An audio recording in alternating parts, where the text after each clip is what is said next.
Happy Tuesday and welcome to Yahoo Sports Daily. C's Caroline Fenton. I am Jason Fitz. For the next 2 hours, we're going to get you caught up on everything you need to know from a wild, electric day across the sports landscape, not the least of which is Monday Night Football. But before we get to Monday Night Football, Caroline, my friend, let's start, as we love to, with 3 points. What's on your mind first? News updates. Yeah, well, as always, after any sort of college football playoff rankings, everyone's been super chill about it. Just kidding. Of course not. As we know, Notre Dame has been left out of the college football playoff. Miami is in, despite Notre Dame being ranked ahead of Miami in every single iteration of the college football playoff rankings. And Pete Buvacqua, the athletic director at Notre Dame, went on the Dan Patrick show and said, quote, "We were mystified by the actions of the conference," talking about the ACC. "They have certainly done permanent damage to the relationship between the conference and Notre Dame." Pete Buvacqua expressed how upset he was at the conference, the ACC itself, and that several other ACC members were actively campaigning for themselves and therefore against Notre Dame. Let's remember, Notre Dame is an independent in football, but in every other sport, they are a member of the ACC. This is a classic case of wanting to have your cake and eat it too. Notre Dame has stuck their heels in the mud and remaining independent in football. Notre Dame has never expressed any desire to join a conference in football. They hold themselves in very high regard and on a pedestal because they're independent in football. I don't have a problem with that. But if you want a conference to actively and publicly campaign for you to be in the college football playoff, I don't know, maybe join a conference. The ACC has an obligation to its conference members.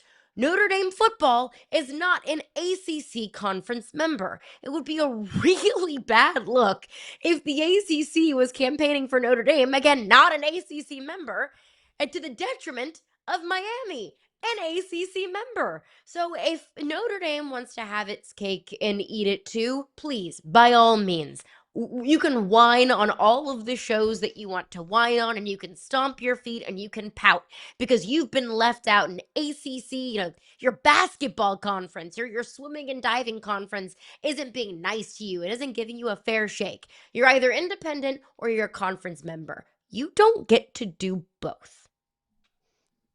Strong statements by you, and I agree completely. We'll see how this one unfolds. I'll get to my first point, and it comes in the form of more concussion protocol controversy in the NFL. T. Higgins back in the concussion protocol after, remember, he had a concussion, was diagnosed with it, came back, and in the game against Buffalo had a couple of massive hits that we all saw, yet he remained in the game. Now, a joint statement from the NFLPA and the NFL that you see here says T. Higgins was evaluated twice and game cleared to return. After the game, in discussion with club medical personnel as part of a post-game evaluation, he notified the team he was experiencing symptoms and was immediately placed in the concussion protocol. I don't understand what's wrong with the protocol that this took after the game to figure out. We all saw it, and this is the world that we now live in, where there are a million cameras watching every single play in every single football game. That's why immediate review has become such a huge part of the way NFL games are broadcast now, because they realize that fans at home were seeing something that the refs needed to be aware of. At what point do we also acknowledge that fans at home saw repeatedly T. Higgins grab his head? We saw repeatedly T. Higgins point to his head. We saw a violent hit on the sidelines where his head bounced off the ground, and the minute he sat up, he grabbed his helmet. Now, he stayed in the game, and every time they checked him, they cleared him. And I don't know what the protocol is that allowed him to get back in the game, because to me, it seems fishy at best. And for so many of us, I'm the farthest thing from a conspiracy theorist, so many of us will look at it, though, and say, well, why was he back in the game? My question is, what's wrong with the protocol that we all saw him physically react multiple times to hits to the head where his head bounced off the ground? We all saw it. We saw his hands. We saw him reach for his head. What is wrong with the protocol that we all saw this happen in real time and nothing was caught until after the game. The most important thing here is that T. Higgins get healthy. And once you've had multiple concussions in this short proximity, suddenly we're going to wonder about your health moving forward. Those are all fair questions asked. The most important thing we all want is for T. Higgins to get healthy. But also on top of all of that, the NFL needs to look in the mirror this offseason and figure out what's wrong with their protocol that somebody so clearly bothered was examined multiple times and an independent neurologist allowed him to come back in the game. Again, I'm not screaming conspiracy theory here. I'm screaming fix whatever your system is to make sure that these guys don't get more hurt than they already are. All right, let's get to our top point in the game in the form of Monday Night Football. That is the game that we're talking about. Monday Night Football was magical. The Chargers get a 22-19 win over the Eagles in overtime, Caroline, in a game that saw 8, count them, 8, yes, 8, the octagon of turnovers. 8 turnovers, 6 in one quarter, 3 on one play. This game was disgusting and beautiful all at once. Jalen Hurts himself had 2 turnovers in one play. The first player in NFL history to throw an interception and fumble the football on the same play. So congratulations to Jalen Hurts for making NFL history on Monday night. You don't have to specify. Congratulations. You don't have to specify if it's good history or bad history, but history is history. You know how people say like, oh, I love offense, or oh, I love to watch good defenses. If you love turnovers, this was the game for you. I do want to give the Chargers their flowers because Jim Harbaugh said that this win is right behind his wedding day and the birth of his 7 children, which is a pretty bold and weird statement, but we'll get to the Charger side of things. I think the story of this game is the Eagles. The Eagles are broken. The Eagles' offense in its entirety is broken. Not only are the Eagles limping down the stretch, the Eagles are nosediving into the fiery pits of hell down the stretch. I mean, this has to be, without looking back on every single game in Jalen Hurts' professional career, that had to have been the worst night for him. And look, not every single interception was his fault. You know, the target to A.J. Brown. A.J. Brown needs to come down with that football. But also, it's not like it was a perfect throw. It was catchable, but it was late and it was a little bit behind him. That final throw of the game, that was just an insane play by the DBs, and credit to the Chargers defense for that. But this passing game for the Eagles has been broken all season long. And when you don't have a Saquon Barkley that's playing like the best player on the planet, like he was last year. I mean, he's popped off the big 50-plus yard run last night. That was huge. He had a 100-yard game last night. That was huge. But that's also only his second 100-yard game of the season. We're in early December. It would seem inconceivable after the year that we saw Saquon Barkley have last night. So they don't have the same threat on the ground.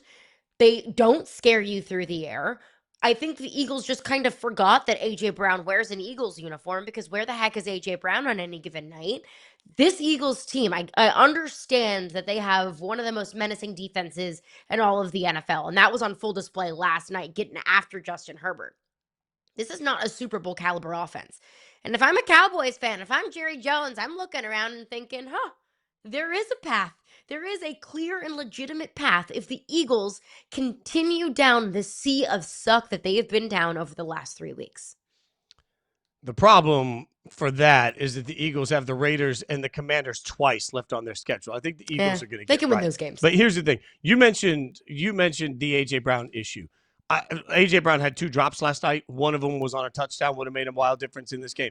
But to be clear, I don't think A.J.'s play was the problem. I think A.J.'s mouth has been the problem, because the Eagles have changed who they are in the last several weeks, trying to make sure that they get their receivers fed, because all anybody wants to talk about is whether or not their passing game is effective enough. Well, in the process of that journey over the last 3 weeks, where we've seen an explosion in targets for A.J. Brown, the Eagles lead the NFL in turnovers during that period. What's happening here? What's happening is that they've gotten away from the identity of what they do best. Now, we talked about the fact that their offensive line isn't what it has been in years past. Absolutely. But to me, when you are you're in overtime. You're in an overtime matchup, and you got Hurts running around making what admittedly was a bad read and a bad throw that turned into a great interception that cost you the game. My question is, did you really need to be throwing that right there? This team has lost the identity of who they were. And it felt like for the last year and a half, the Eagles didn't give a damn what any of us thought. They went out and they did what they wanted to do, how they wanted to do it, and they were the cool kids in the block, and they could turn around and say, hey,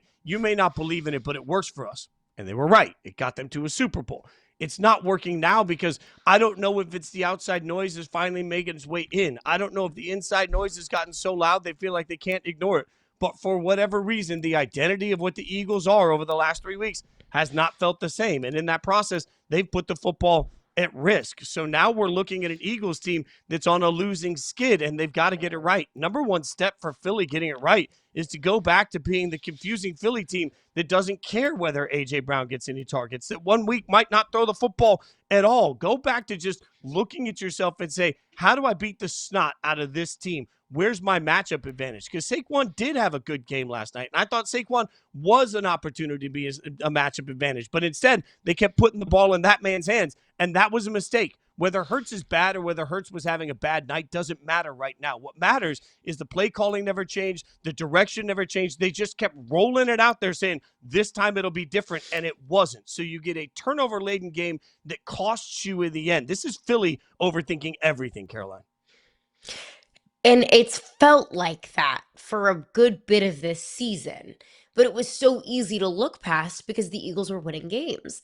In spite of having an offense that felt one-dimensional, sometimes at best, well, the defense was so good and they didn't make too many mistakes, and they were able to force their opponents into mistakes themselves that they could capitalize on it. And I was like, look, like, it doesn't look pretty, but a win is a win in the National Football League. That's all that matters. And I do subscribe to that belief. And that is why for a long time, Frank Schwab will have him on later in the show for his updated power rankings. But for so long, the Eagles were in that top spot in the power rankings because we were looking around saying, look, like, yeah, it's sometimes fluky and sometimes, yeah, like the Eagles win in the 11th hour, but the Eagles still win.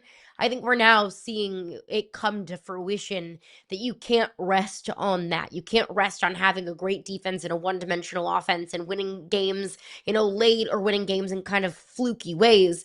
You can't do that consistently throughout the span of a 17-game season. And I squarely do not trust the Eagles. If and when they find themselves in the postseason, I mean, looking at the NFC, I'll take the Rams. I'll take the Seahawks over this iteration of the Philadelphia Eagles. I'll take 5 or 6 teams in the NFC to make a run to a Super Bowl before I'll take this Philadelphia Eagles team. Because it's not like it's gotten better. It's not like we've seen the gears start to turn a little bit with this offense, the offense start to figure some things out throughout the season. No, it's just been straight up bad. If anything, Fitz, it's gotten worse.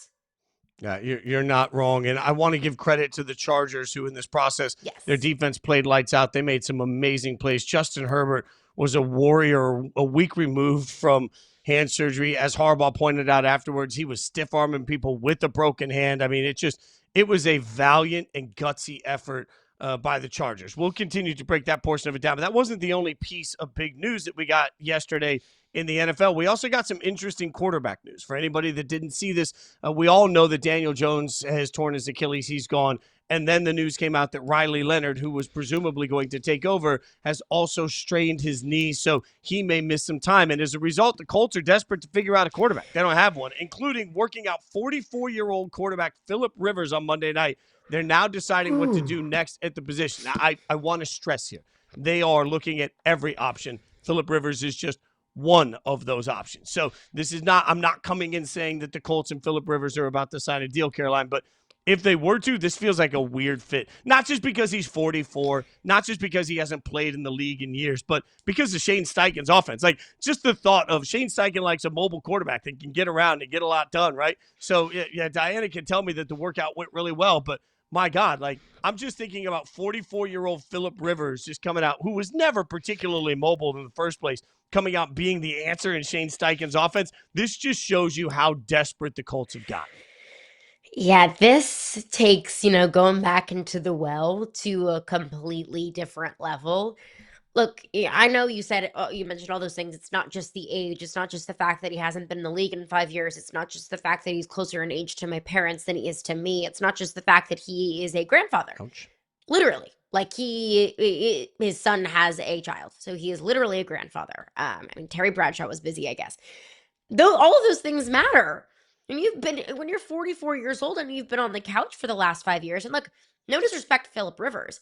When the NFL comes calling, you answer that call. Like, good for him that he's been able to kind of reignite in what what his career and his passion is. Like, I don't blame Phillip Rivers for any of this. Not everybody gets to play in the National Football League, much less get a couple of different cracks at it. I just don't see any world where this works. Unless Shane Steichen says, take the ball, hand it to Jonathan Taylor on every single down in every single snap of the game. I don't see how this works. Yeah, this, again, just speaks to the fact that they're out of options. I believe Brett Rippon is on their practice squad and could be elevated. I would be, it would have been much more understandable to me if the reports were coming out yesterday that they were reaching out to say Derek Carr. If Derek Carr's healthy enough, a good situation for Derek Carr to try and step into a team and maybe win himself a Super Bowl. That would have made a lot of sense. But man, Ryan Tannehill too. Yeah, Ryan Tannehill would have made sense. Like, he's a mobile guy, and obviously, yes, he's in his late 30s. He doesn't have that same mobility that he had when he was in his early 30s, but that would still make more sense to me than Phillip Rivers. Yeah, and also, if you believe that Phillip Rivers is a Hall of Famer, coming back into the league would actually restart his 5-year clock. So that's another interesting development on whatever that means for Phillip Rivers' Hall of Fame status, should you believe. Look at this. Phillip Rivers' oldest kid is almost the same age as Riley Leonard. This is why I said yesterday, and I will say it again. When you are on a Super Bowl caliber football team, you cannot be irresponsible enough to not have a proven entity somewhere, whether it's your practice squad, whether it's your backup quarterback. You got to have somebody that's seen some football that can come in and make it happen, because there is no opportunity now to try and save your season by trading for a Joe Flacco. There is no opportunity to use other players on other rosters. This is why consistently, we see teams talking about roster limits and how it impacts the quarterback, because if you're the Colts, you're sitting on a season where a month ago we thought maybe the Colts could be representing the AFC in the Super Bowl. Now they might miss the playoffs completely and end the season with an 8,372-year-old quarterback that takes one hit, and everybody's going to sit back in their chair and hope to God that he's okay. Yeah, and what the Colts are going to ask Phillip Rivers to do, let's just exist in a world where Phillip Rivers is the next starting quarterback for the Indianapolis Colts. Aren't there so many other guys in the league that can probably do that? Like, is Shane Steichen going to ask Phillip Rivers to drop back 30 to 35 times a game? I can't imagine a world where that would be the case. I can imagine with a 44-year-old Phillip Rivers who has not played a down of football since COVID, I would imagine the game plan would be, look, hand the ball off as much as humanly possible. We'll ask him to throw it, short screens, maybe 10 to 15 times a game. You're telling me Phillip Rivers is the only free agent quarterback, only quarterback in the league that isn't under contract right now that can do that for you? Like, I just want to know why Phillip Rivers. Yeah, because they're looking around and saying, oh my God. And look at that schedule. You'd be putting 44-year-old Phillip Rivers in his first game in Seattle against what is one of the 3 or 4 best defenses, a top 5 defense in almost every major statistical category in the NFL this year, a top 2 scoring defense in the NFL, all taking on a 44-year-old quarterback that hasn't seen. Like, we constantly talk about the lack of the game conditioning for guys that are coming back, where it's like, man, got to make sure we're in game shape. It's like, okay, what's game shape look like? As an old man on this show, by the way, I feel more qualified than anybody to tell your body in your 40s doesn't do what you think it does. Now, I was never an athlete like Phillip Rivers was, but still, Phillip Rivers at 44 is not – you think Aaron Rodgers looks like an unk. I mean, we think Kirk Cousins looks like an unk. This isn't unk status. This is grandpa status, right? So I don't know Pawpaw coming in is going to save the Colts and find their way into the playoffs. And that just, what's his body look like for a deep playoff run? So maybe they think that they're going to get Riley Leonard back quickly, so they just need a stopgap for a week or two. But, man, again, there's got to be somebody that has played more currently that would be willing to answer the bat phone. And, frankly, I don't know that Phillip Rivers at 44 years old would be any better an option than Brett Rippon would be off the practice squad. And I also don't want to hear the, well, Brady did it argument. Every time we use Tom Brady as an example for something, I throw it out the window. Well, Brady was a sixth round pick. Yeah, and he's the exception, not the rule. Yeah, well, Tom Brady played well into his 40s. Yeah, and he's the exception, not the rule. Like, Tom Brady's scared of strawberries. That's how he took care of his body. So much so that he was like, nope, can't eat a strawberry. Too bad for me. So I don't want to hear that, Brady did it. Rodgers is doing it. Yeah, and Rodgers looks every bit of 42 years old. So I don't want to use the or hear the argument of, well, these guys did it. That I think is irrelevant to me in this circumstance. I will go back to, though, good for Philip Rivers. If he gets an opportunity, then good for him. I do not blame him. I put this squarely on the Indianapolis Colts organization for not having a better option behind Daniel Jones that they trust to come in and a have to save your season kind of moment. We will keep breaking it down. But coming up next, we're going to get some thoughts on everything happening in college football with one of the biggest stars the sport has ever seen, Tim Tebow, joining us next.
The finalists for college football's All-State Werfel Trophy have been announced. Tanner Wall from BYU, Michael Taft from Texas, and Toledo's Matt Hofer. The award recognizes players who exemplify character, leadership, and a deep commitment to serving others. Joining us now, a former winner of this award, somebody that I worked with at ESPN, and before that, I was part of his foundation. So he's certainly committed so much to the community. Tim Tebow, the great Tim Tebow, we appreciate you joining us on behalf of All-State and this year's All-State Werfel's Trophy finalist.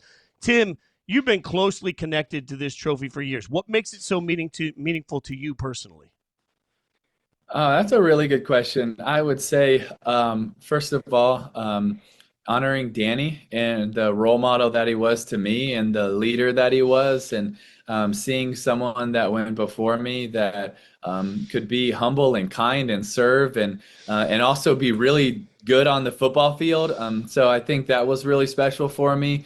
And then I think to be able to, I think what's so special about it is when so many of these young men, their communities are making it about them, they're making it about other people. And they're going out of their way in busy seasons and busy times and pressure-packed seasons of their life they are choosing to serve, they're choosing to build, they're choosing to give, they're choosing to go. And it's done with a tender heart, it's done with the willingness, and it's done with the passion to serve. And, one of the reasons I just love the All-State AFCA Good Works team and the All-State Werfel Trophy so much, and these three finalists, is because there's so few things that truly celebrate who they are and what they do off the field. There's a lot that celebrate the catches and the touchdowns and the awards and for it, and that's good. And I those are awesome.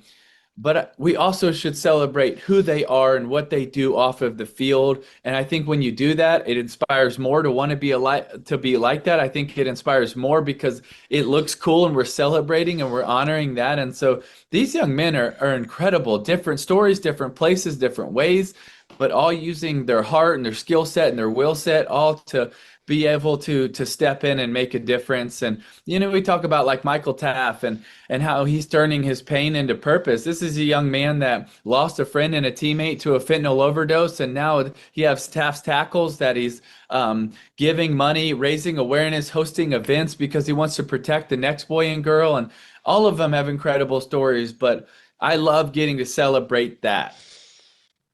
Yeah, the Werfel Trophy is such an honor, and it is such a special trophy that we have in college football. But I want to transition to a different trophy, the College Football Playoff Trophy. Now that the field is set and we have the path for all of these 12 teams, who do you think has the best shot of winning a championship this year? Ooh, that's a good question.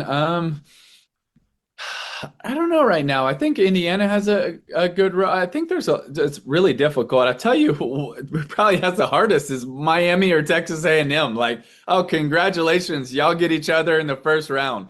So I can't wait to be able to see that one. That's going to be an incredible game. But probably right now, I would say Indiana has a road that you look and you think, okay, I think they have a pretty good matchup in a lot of those games.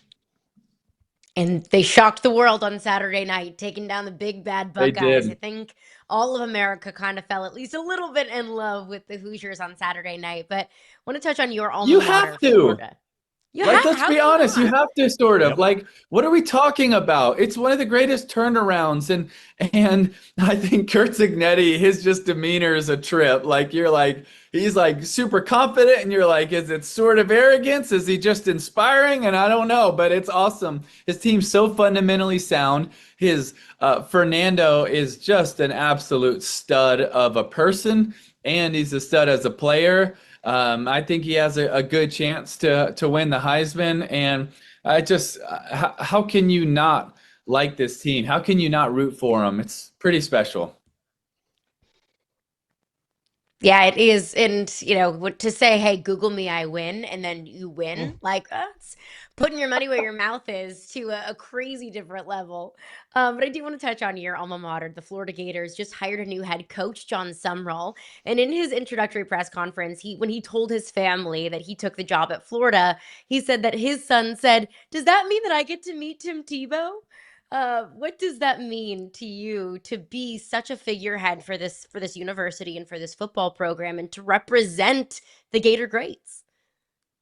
Well, I don't know that I do that, but I love Gator Nation, and I will always be a Gator. If you cut me open, there's a whole lot of orange and blue in there. And I was excited about Coach Sumrall when we hired him, but the more I got to know him and spend time with him, not in person, but just over the phone, it's just he's really contagious. He is a football dude, an awesome mindset.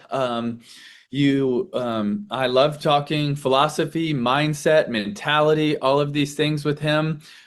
For people that kind of love ball, I think a lot of people are going to really love being around him. So I'm excited for the future of Gator Nation, and I think we have someone that's going to understand the mentality that we need to have.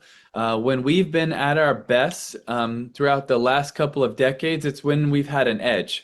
It was an edge that Spurrier brought, and that confidence that sometimes could be arrogance. And then with Coach Meyer, it was an edge of a mentality of we're going to be the toughest, most relentless team out there. And so I think he's going to bring another one of those edges in his way. But I think there's got to be something to that, and I'm excited to see what happens. So while you were on the set of SEC Nation, Tim, I was watching Game Day also, and Desmond Howard, who you've worked with, also a Heisman Trophy winner, said that given the fact that the finalists this year seemed underwhelming for the Heisman, we now know that's Mendoza, Julian Sayin, Diego Pavia, and Jeremiah Love. He said when the finalists are less than, then maybe we just don't give the award out. Paraphrasing Desmond, but what would you say to the concept that Desmond had of not forcing a winner to the Heisman every year because the Heisman is so special? Yeah, I love Desmond, but I'm not going to agree with that. I think we have to give it every year. It goes to the best player, and maybe one year it's the better player than another. But I look at what Fernando has done this year. I look at what Jeremiah, Diego Pavia, Julian, all four of these guys and others have had really special seasons.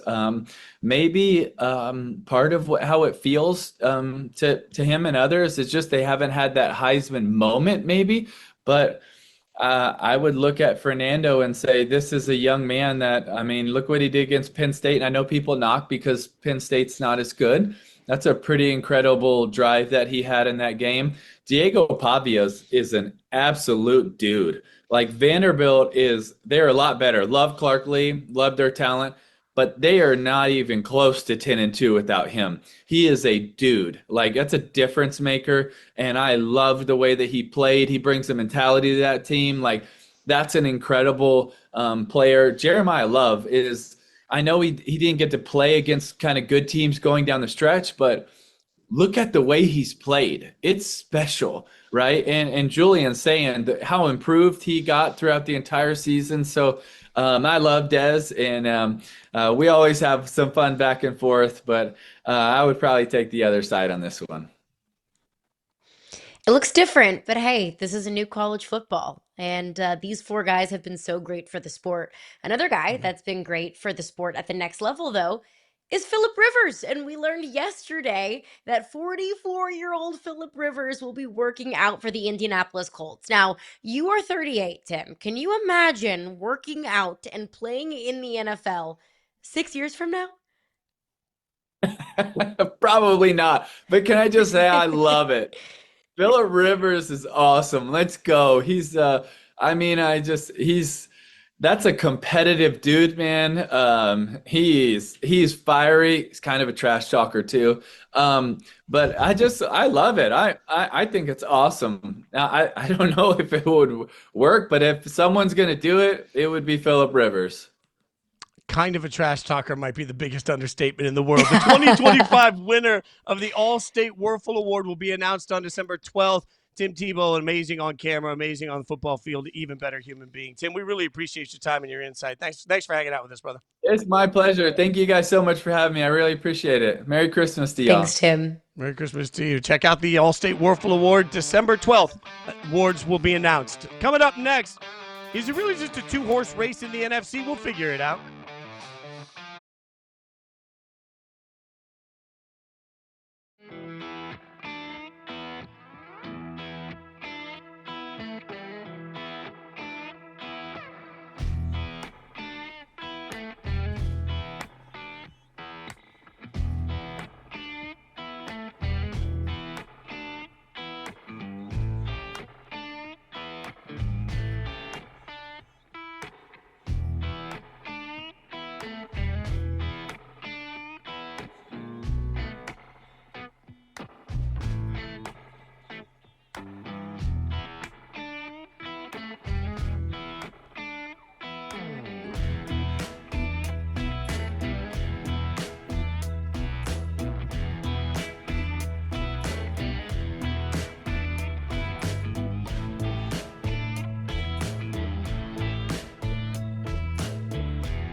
The Seahawks and Rams look like they're on a collision course for not just the NFC West, but for the NFC title game. Clearly the best two teams in the conference. Tyler says that.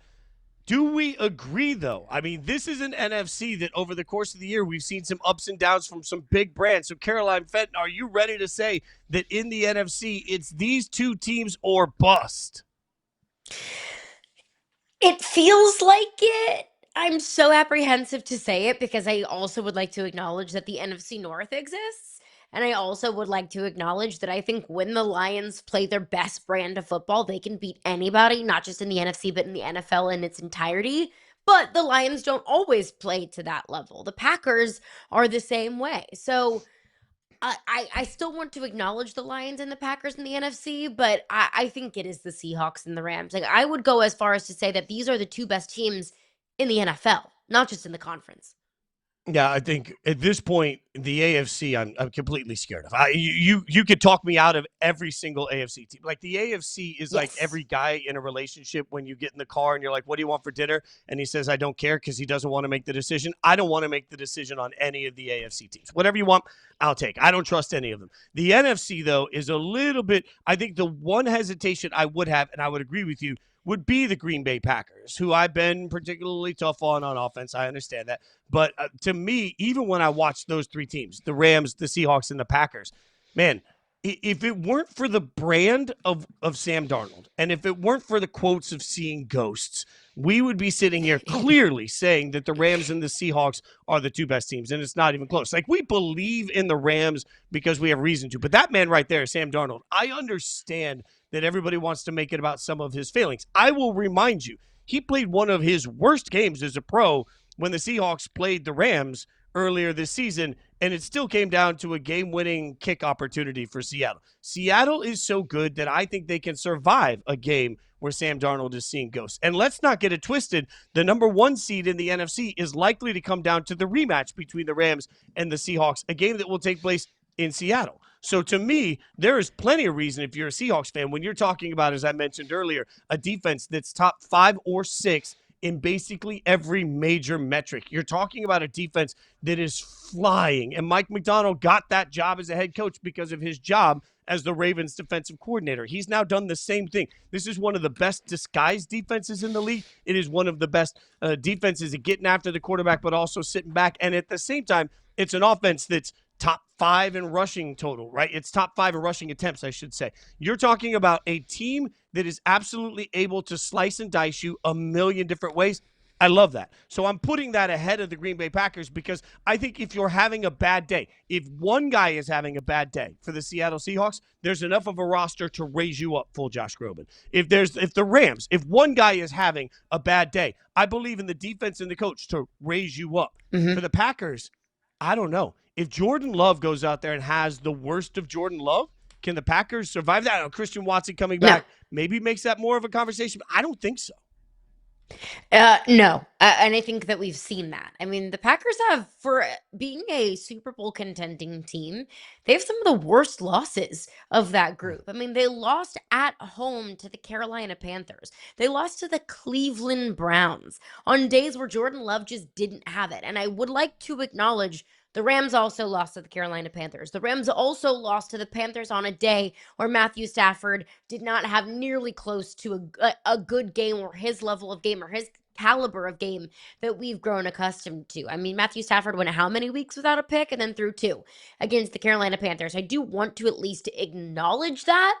But when I watched the Packers lose to the Panthers, I said I think we've seen some of the fatal flaws of that Packers team come to light. When the Rams lost to the Panthers, my thought was, that's a fluke, and that's the exception and not the rule with this team. Call that hypocritical all you want, call that inconsistent all you want, but I think the Packers have proven to be far more inconsistent. They've done it all season long, whereas the Rams have been the poster child for consistency. Matthew Stafford has been the poster child for consistency. It kind of felt like there was only a matter of time before Matthew Stafford had a clunker because he had like a 10-week streak of throwing no picks and multiple touchdown passes in a game. And same thing with the Rams. If it's not Devontae Adams, it's Puka Nacua. I mean, they have a top 3 passing offense in the NFL. They can run the rock with Kyron Williams and Blake Corum. They're one of the best defenses. That's a nasty defensive front that I don't think we talk enough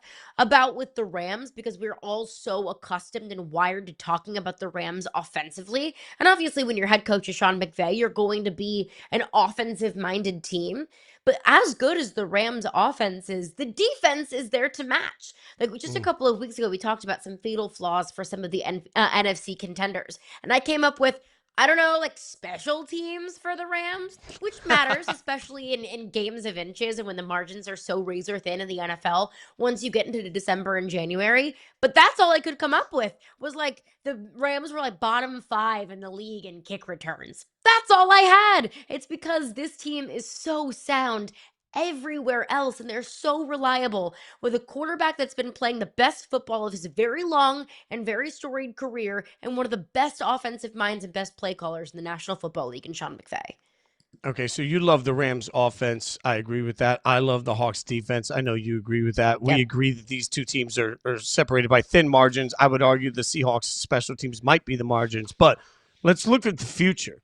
Given the fact that Stafford is a little bit older, like we keep thinking this is the end for the Rams. Like this is going to be the last year for Stafford, and then they're going to have to go in and figure out what to do with the quarterback. Could you make the argument that Seattle's actually better positioned to be sort of a dynasty in waiting than the Rams right now? Let's pump the brakes on that a little bit. We throw the D word around a whole lot in sports. Dynasty. Like the Eagles last year. Is this the beginning of the Eagles dynasty? Like, let's maybe calm down. Let's maybe let them win 2 before we start calling them a dynasty, not just 1. I'll say the exact same thing with the Seahawks. Let's let them win 1. Like, 1 championship before we start calling them a dynasty and calling them the You're right. dynasty. Because in the NFC, it's crowded at the top. Let me rephrase it then, because I think you're right about the use of dynasty. It's too over the top. I'll throw myself on the sword. Too over the top. If we're talking about division dominance, which is something that the Rams have had a stranglehold on, are we watching a change in how we feel about division dominance? Because I'm with you. I think the hardest part about this is projection, right? Now, for this entire thesis to work out, you've got to have on one side, you've got to project that no matter who comes in at quarterback, Sean McVay is going to be able to make them into Matt Stafford. I'm not willing to project that. And right now, the Rams don't have a clear path to the successor for Matt Stafford. So every year, every summer is going to be, does Stafford want to come back? And what's it look like? Blah, blah, blah, blah, blah. We've seen Shefty report pretty in detail, how close it came to teams trying to trade for Stafford just a few months ago. So let's acknowledge that. But at the same time, I mean, I'm a lover of proof of concept. And while I'm not going to hold the bad games against Sam Darnold, because I think that happens in the life of a quarterback. I mean, certainly Patrick Mahomes has had some bad games as a quarterback for the Chiefs, right? So it happens. I need to see great games from Sam Darnold in key moments. Like, we got to see great playoff moments. That's the advantage. I think the reason it's just easier to buy the Rams is because when it all comes down to this, we've seen the Rams, even in Philly, give the Eagles everything they could have. Like, if I had to choose the Rams or the Seahawks more likely to go into Lambeau if they needed to in the playoffs to win, boy, I have no idea if Sam Darnold can handle that moment. So I feel like the Rams are better built for right now because Matt Stafford has that advantage. I don't know which one's truly built better for the next several years until we figure out what the Rams are doing at quarterback and if Darnold is actually sustainable. I will go back to that Seahawks-Rams game where Sam Darnold threw 4 picks. Everyone was like, well, that's Sam Darnold. He's back. And I'm like, well, no, we always knew that was kind of part of the Sam Darnold experience. He can play at a very high level, but he's good for a clunker every once in a while. You just have to hold your breath and keep your butt tight that it doesn't happen in the playoffs. But division dominance, are San Francisco 49ers erasure? I mean, they've won the NFC West twice in the last 3 years. This might be, I think I would go as far as to say the NFC West and the NFC North right now, as currently constructed and as they have been constructed over the last couple of years, are the most difficult divisions to have a quote unquote stronghold over. Because if it's not the Rams, I'm not going to just, write the Seahawks in with Sharpie, because I'm not counting out the 49ers. Even in a season where they've been so banged up, their two best defensive players are out for the season, and the 49ers defense is still playing at a very high level. When they've lost Brock Purdy at times this season, when Juwan Jennings has been out and Ricky Pearsall's been banged up, like when they've had just a turnstile at the wide receiver position, the 49ers have still found out ways to win football games. I don't think the 49ers are going anywhere, and they have their quarterback of the future. So it's almost like the Seahawks can't catch a break. If Matthew Stafford decides to hang it up, whether it's this offseason or next offseason, whenever it might be, well, then sure, you would expect the Rams to go through at least a little bit of a rebuild period. But the Niners aren't going anywhere. This is such a deep and competitive division that I can't say that any of these teams would have a stronghold over it, because 24 Rams won it, 23-22 the Niners won it, 21 the Rams, 2020 the Seahawks, 19 the 49ers, 18 the Rams, 16 the Seahawks. Like, it has been back and forth really over the last decade. That's what you get when you have three of the best run organizations all in the same division. You get continuity of very good. All right, from the NFC West, let's take a look at the NFC South next. We're going to figure it out. I can't believe it. Shockingly, is Carolina actually the scariest team in their division? We'll answer it next.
Records since November 1st. The Panthers 3-2, the Saints 2-3, the Bucks 1-4, the Falcons 1-5. The NFC suck is getting more interesting, and that was not a misspeak by me. The NFC South is just absolutely wretched right now. It seems like forever ago, Frank Schwab actually had the Bucks at number 1 in his power rankings. He's going to join us in the next hour, so we will have to remind him of that. That was Think Baker they're up there Mayfield, this week? a little lower. Losing to the Baker. Saints. Oh my God, it's ugly. It's ugly. So let's stick there for a second. It's ugly, but the Buccaneers have been really, really injured. Like, they've been banged up. We've all accepted that. So right now, who's scarier to you? Are you more scared of the Bucks or the Panthers in the playoffs?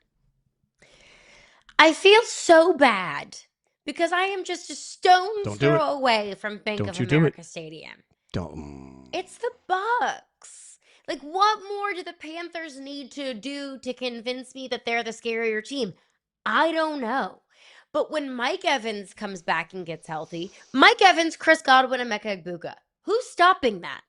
With Baker Mayfield, who has the biggest IDGAF attitude in the National Football League, and I say that lovingly in an endearing term, that he will put the ball up there and say, F it, Emeka Egbuka, Chris Godwin, or Mike Evans are out there somewhere. And then you pair that with Bucky Irving and Rashad White. When they get healthier, because by all intents and purposes and by all reporting that we've heard, Mike Evans is getting healthier and should be expected back soon, that this team is getting healthier. When they are closer to full strength, because no team in the NFL is going to be at full strength in January, when they get closer to full strength than they are right now, I'm terrified of the Buccaneers. I picked the Bucs to win the Super Bowl at the beginning of the season because of what they looked like on paper, and obviously that hasn't come to fruition because of injuries, but I think it is the Bucs. See, here's the thing. Carolina, just keep pounding. Look, for me, if we're talking about who's scarier in the playoffs, thank you. If we're talking about that, this is all about what travels. Right? So what travels in the playoffs? We know this all the time. A great defense, an opportunistic defense, a defense that can get after it, right? And a running game. How have the Panthers won when they've won? With those elements, right? Like, I understand that Tebow McMillan is going to be a star, and I understand that Bryce Young has played much better, and Bryce has had some big moments. I totally will acknowledge that. But this team will be defined by their defense and their ability to run the football, which I trust in. And importantly, amazingly, if we pull those schedules back up that we had up for you a minute ago, if you look at what's happening with the schedules, these two teams play each other twice still. Like, that's the remarkable part. We're talking about, you know what? Whichever team earns their way into the playoffs will have literally earned it, because I acknowledge that the Carolina Panthers having the Seattle Seahawks is a much tougher game than Tampa having to go to Miami. I will acknowledge that. But the fact is, when you have two games left against the team that you're tied with right now, you have 4 games left in this season. Carolina has not been in this situation before, and I'm not going to pretend to know how they'll respond to this situation. But I see a win over New Orleans that puts them at 8 wins. And even if they just split with the Bucs, they get to 9 wins. That's already a wildly successful season. But I don't think we're giving the Panthers the same credit that we would give most 9 or 10 win football teams that have a former first overall pick at the quarterback position, a young star wide receiver. They have an offensive line they spent a lot of money on. They got running backs that can get it done, and they got a defense that moves all over the field aggressively. Like, I'm buying in. I cannot believe I am buying in. I am finally buying in. Keep pounding. The Buccaneers have just looked a little off, and Baker has forced it a little bit with all the injuries, everything else. I understand why. I just think right now, if we're just watching the teams with no jerseys on, the Panthers have actually looked better. I mean, I think we've all just jumped to conclusions about the Panthers in the division that I think we've all just kind of written off anybody else in the NFC South. Like, the Bucs are going to win this division. It's cute that the Panthers are, making things a little bit interesting, but the Bucs are going to win this division. No, I'm not going to make that a foregone conclusion. I think that we've all also already written off Bryce Young. That maybe we wrote him off too quickly. That we all made up our minds that, Bryce Young, he stinks, he's a bust. And playing in Carolina, too, I think that there are some franchises in the NFL unfairly just don't get the same amount of publicity. So Bryce Young, if he wasn't going to come out in his rookie season and throw for 4,000 yards, 50 touchdowns and 5 picks, then we were all just like, not interested. Same thing with Cam Ward in Tennessee. It's unfair. It's not right, but it is what it is. We wrote off Bryce Young too quickly. With the addition of Xavier Legette, when he works on his drops, because drops were an issue for him last year, he is not that reliable go-to pass catcher, but he is a big body and a big presence.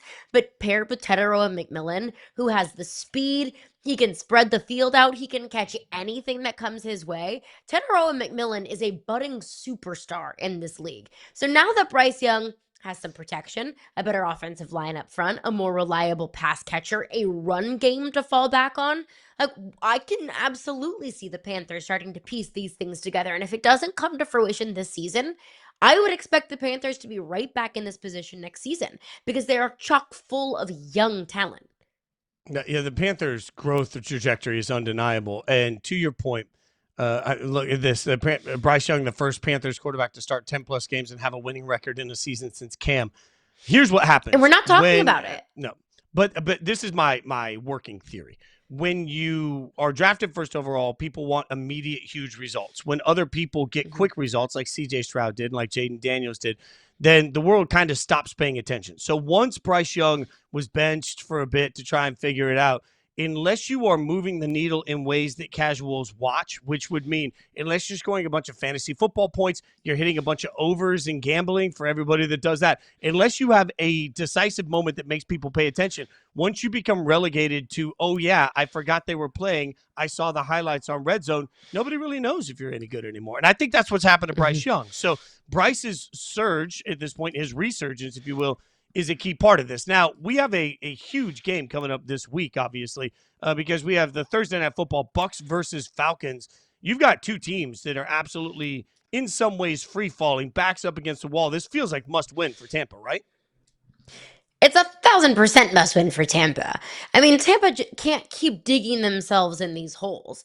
I mean, losing to the Saints was unacceptable. You don't get very many mulligans and very many gimmies in the National Football League, especially when you are in a very, very close divisional race in early December. This is 1,000% a must win. I do acknowledge we use that term far too much in football, but when you are talking about early to mid December, when everything is on the line, the division, the postseason is on the line, and you're playing a vulnerable Falcons team, yes, you have to win that football game. 1,000%, this is a must win. I agree. It is a must win for this year for their playoff chances. If they lose that game, man, everything ahead of them gets so stacked. I hear you, Tampa Bay fans, that you feel like, well, all we got to do then is sweep the Panthers. Okay, I get it, but that's easier said than done. I will also talk to Bucks fans for a second here, though, because I see all the social media comments about fire Todd Bowles. Look, lose this game or not, lose the rest of the games this season or not, I don't think Todd Bowles is going anywhere. If you look at the overall history of Todd Bowles, first and foremost, he's the third highest winning percentage of all time of any coaches at Tampa Bay, behind only Bruce Arians and only fractions of a point behind Tony Dungy. So I want to remind everybody that at this point in his career, he went 8-9, 9-8, 10-7, right? So you're talking about overall success. You're talking about a coach that has literally gone to the playoffs every year he's been a head coach. And now people are saying fire him, even if he finishes 7-10. Given the way that the injuries have absolutely blasted this team, I just think fans have forgot we don't play video game football. This is real football. And real organizations rarely just reactionary fire a coach. In fact, go back and look at the coaches that have been fired by Tampa Bay over the course of the 2000s, right? Like Dirk Cutter was awful. It took 2 straight years of 5-11 for Dirk Cutter to get fired. It took 2-14 and 6-10 back-to-back for Lovie Smith to get fired. Greg Schiano got fired after a 4-12 year when he'd never done anything as a head coach. This is a guy that has gone to the playoffs every year as a head coach, and fans are like, oh, fire the bum. He sucks. I got a reminder, y'all, it's not Madden. So it is not Madden. The Tampa Bay Buccaneers are not going to fire Lovie Smith. Or Todd Bowles. I don't know Todd Bowles. Lovie Smith. Yeah, or Lovie Smith's name is here in front of me. Or Todd Bowles. They are not going to fire. To be fair, they're not going to fire Lovie Smith either. That is also a fact. I feel pretty good about that. That is also a fact. Feel good about that. Allow me to remind Bucks fans everywhere, you can do a whole heck of a lot worse than Todd Bowles. I understand your frustration. I understand I was up here talking about the Bucks being a Super Bowl team at the beginning of the season. And when you fall short of that, and I'll make the assumption that they might fall short of that, you want there to be answers for that. You want somebody to be held accountable for falling short of your expectations. I get it. I understand. But I think what we can point the finger to is this team is so banged up. I understand we saw Baker Mayfield playing at an MVP caliber level and he came back down to earth a little bit. I understand that. That happens. This team is just too injured to hold Todd Bowles accountable for it. I think there is a close to 0% chance he gets fired, especially in a pretty busy coaching cycle this offseason. Yeah, 100%. Bucks fans, I feel your frustration. There's just other ways that frustration can be fixed. All right. Coming up next, we got to get some insights on Georgia football from a massive fan. Oh, and also TGL golf. Kevin Kisner is going to join the show next.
That was Kevin Kisner along with his TGL teammate on Jupiter Links GC, the great Tiger Woods, in the booth at the Hero World Challenge this past weekend. We're now joined by four-time PGA winner, NBC broadcaster Kevin Kisner, to learn more about TGL. Kiz, man, appreciate you hanging out with us. We'll get to some Georgia football, too. Got to talk to you about everything. But talk to me a little bit about TGL. What makes it so unique from your typical golf tournament? Well, we never have like an actual audience that's yelling like other sporting events. You know, we got people telling us we suck and miss it and things that are fun, and people are right up on us. And then the whole screen thing, hitting into a giant screen from 30 yards, makes the depth perception so much different. You don't really see how, where to hit it, what to do. Like, is that tree right there in your way that you're looking at? How, if I push it, am I hitting that tree, and where's it going? All things that you can notice outside, you don't get to see inside. But it's a really built for entertainment arena, and it's cool to go to. You guys should come down and see it sometime. What's the craziest trash talking thing you've heard while you're trying to play? Well, Max Soma was telling the story on Monday. I was hanging out with him last Monday, and he said, "Do you remember, like, right before you took it back in that first match, this kid, like 8 years old, it was dead quiet in there, and all you hear is, 'Kisner, you suck!'" And things you never hear that I'm sure NFL players and NBA players and baseball players have to deal with all the time. But us golfers are used to everybody getting yelled at to be quiet right before we hit. So it's fun to hear a little trash talking. It's fun to get some banter back and forth with the crowd. And, having it as a team event, we don't ever have a team event. So there's actual fans for your team, and there's actual fans for the other team that are pulling for and against you, yelling at you the whole time. So that putt went right in the middle, didn't it? Yeah, we picked that one out specifically, stroking the ego a little bit. You're welcome. One of my few highlights. You mentioned that it's a team event. Tiger Woods is your TGL teammate, and he'll be celebrating his 50th birthday later this month. Fitz and I will be waiting for the birthday party invitation. We'll send you our address whenever we wrap up here. So he will be eligible to compete in the Champions Tour in 2026. So outside of TGL, of course, what do you think is next for Tiger in 2026? Well, he told us last week that he just got the okay to chip and putt, and he thinks about another month until he can maybe make some full swings.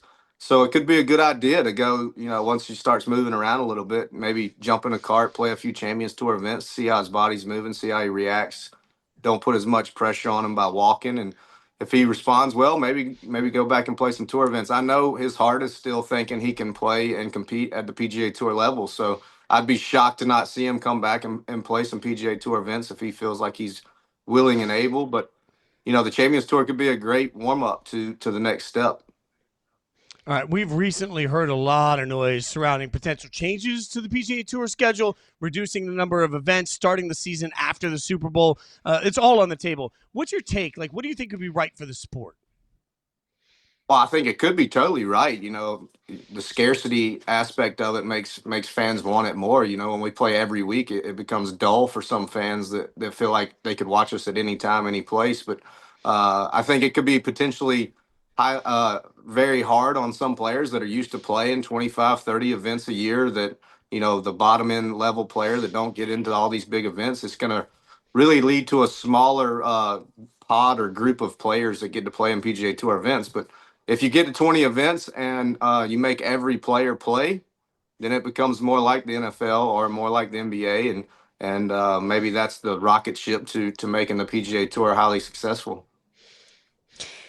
All right, I see your Georgia hat on. Let's transition to your Dogs. I was in Atlanta this past weekend for the SEC championship game, and I still am recovering from the amount of times that I got barked at. Like, I was there for work. I was wearing blue. I was like, why are you guys barking at me? I am not the enemy here. But they earned the number 3 overall seed in the college football playoff after a massive win over Bama in the SEC championship game. What are the vibes? How we feeling about the Dogs going into the CFP? Well, lots of answers to that. You can't wear blue and expect dogs not to bark at you. You got to wear red or black if you're going to show up. So you learn that. Like your outfit today would be totally adequate. And then the Dogs. So I still have no idea how we come out as number 3. But if you look at the entire bracket, I kind of like where they're situated to make a run. Probably play Ole Miss again. With all the coaching carousel going on down there, maybe we can get amongst the drama and roll through them. It's just an interesting thing. I'm glad I'm not on that college football playoff committee because it doesn't seem like you can do anything right without somebody yelling at you. But I love the way this team has shown heart and resilience throughout the year. The guys, have responded and come back from being down pretty much all year. And it's really starting to show. The defense played incredible on Saturday and pretty much locked down Alabama the whole game, which was awesome to see. Wait, so are you going to the playoff game? It's still TBD. New Ooh. Orleans could be an easy trip for me. So we'll see how it goes. I got to get Mama's approval to be able to roll down there or see if she wants to go. So how are you guys, like, as a golfer, sometimes schedules don't always allow these things. Like, how are you watching Georgia? How's this game going to be consumed if you're not there? Well, the best part was the SEC championship was, it came on at 4 and I was on the broadcast till 5. So I had my computer up with the TV screen with the golf. So I'm like cheering like this as I'm going, all right. And so made the putt and he moves to 13 under par. And I'm like jumping up and down for the Dawgs for the last hour. So that was fun. If we don't go to the game, I'm sure a bunch of dogs in Aiken and Augusta will get together and watch it and bark at people wearing blue, et cetera, and all the things. While you're barking, Take it easy on the girls wearing blue. Well, Speak from if you had to experience. pick a fatal flaw for Georgia, what's the fatal flaw for the Bulldogs this year? Well, our offensive line has just been beat up all throughout. Drew Bobo starting center being out has been difficult, so hopefully we can get him back. Obviously, all the SEC teams get beat up playing each other throughout the year, so maybe over this break of the next few weeks we can get these guys back. But getting some Chauncey Bowens back at running back, him and Nate Frazier, a great 1-2 combo.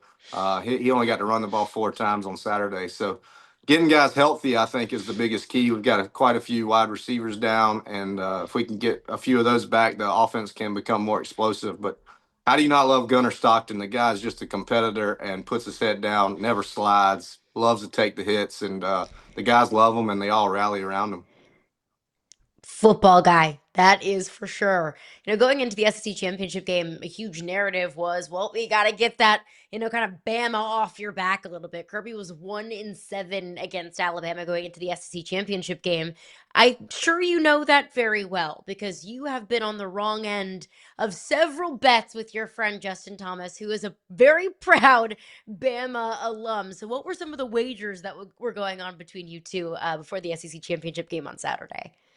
It's funny. JT was awfully quiet this week, so I'm not sure how confident he Interesting. was leading. Yeah, how confident he was leading into this one. He sure was confident at the Ryder Cup when they were beating us on that Saturday. They were beating us pretty handily in the first half, and I'm running around crazy trying to get the picks in with captains, and he's just smiling at me and waving at me from the corner of the room the whole time. But we've had a lot of friendly banter over the years, and that's one of the lowest moments of my PGA Tour career, having to wear that jersey up to 17th. But all in good fun, and I think at the end of the day, we'll have the better end of this by the end of it at Georgia in our lifetimes.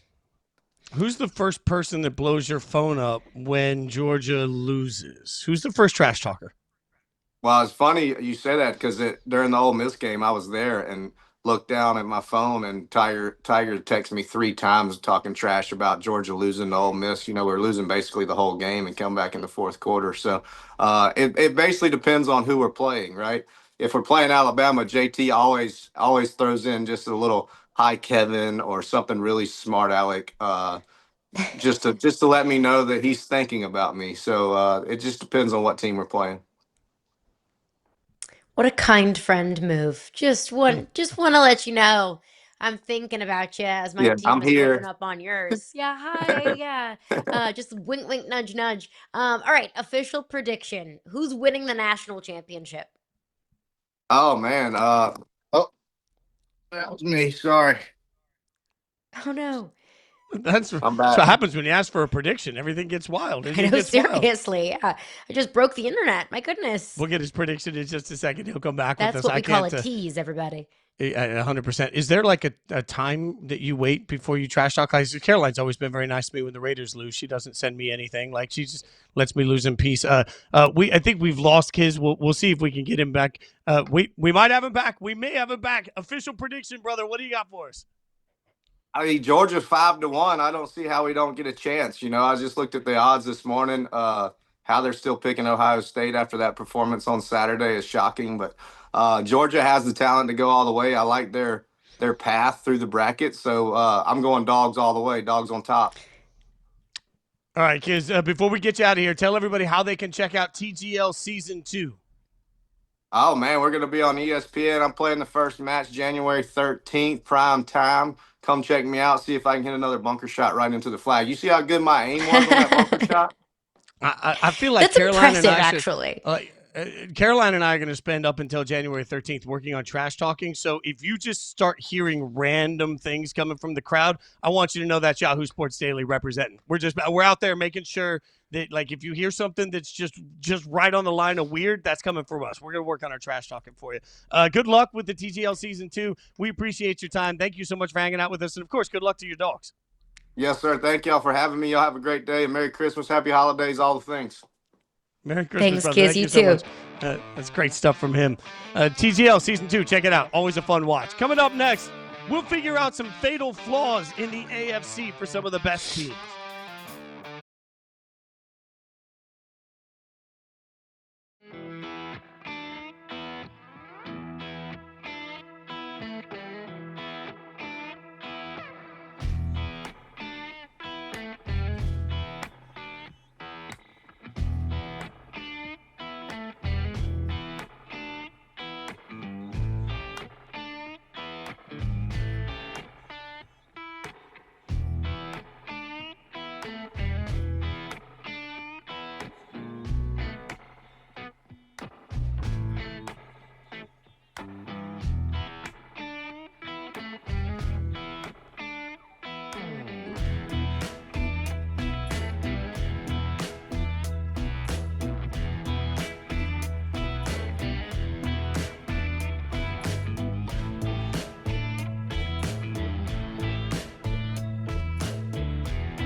The AFC standings are right there in front of you. The Denver Broncos, thanks to a really random tiebreaker and common opponents, are the number 1 seed. The Patriots, 2. The Jacksonville Jaguars, believe it or not, sitting at 3 at 9-4. The Steelers at 4 somehow, some way. But we can see these standings all day long. Let's get real. Let's get honest. A lot of these teams have fatal flaws. None of these teams really feel perfect. We have trust issues with all of them. So, Caroline Fenton, let's break some of them down. Let's go through fatal flaws of the best of the AFC and start with the Denver Broncos. And why is it Bo Nix? Go ahead. Tell me what your fatal flaw is for the Broncos. Yeah, it's Bo Nix. That's it. Like I would love to go back into the kitty and find something else, but defensively elite. I trust their head coach. I trust their positional players. I don't trust their quarterback. It's Bo Nix dumb turnovers. And look, I understand that the Broncos are on a 10-game winning streak, but they have won a majority of those by 1 score. They beat the Raiders by a touchdown this past week. The week before, Commanders by 1 point. The week before, the Chiefs by 3. The week before, that disgusting Raiders game by 3. Beat the Texans by 3. Beat the crummy crappy Giants by 1. Beat the crummy crappy Jets by 2. So, I mean, the Broncos are playing and winning so many of these close games. I cannot continue to trust, even though they have a sample size of 10 consecutive weeks, I can't continue to trust Bo Nix to not screw it up in a close game in the postseason. Yeah, I want to credit Bo for playing really well against the Raiders this last week because that was significant. I will say this, going into this game, a stat maybe a lot of people don't know. Bo Nix versus zone coverage was the 31st ranked passer in the NFL.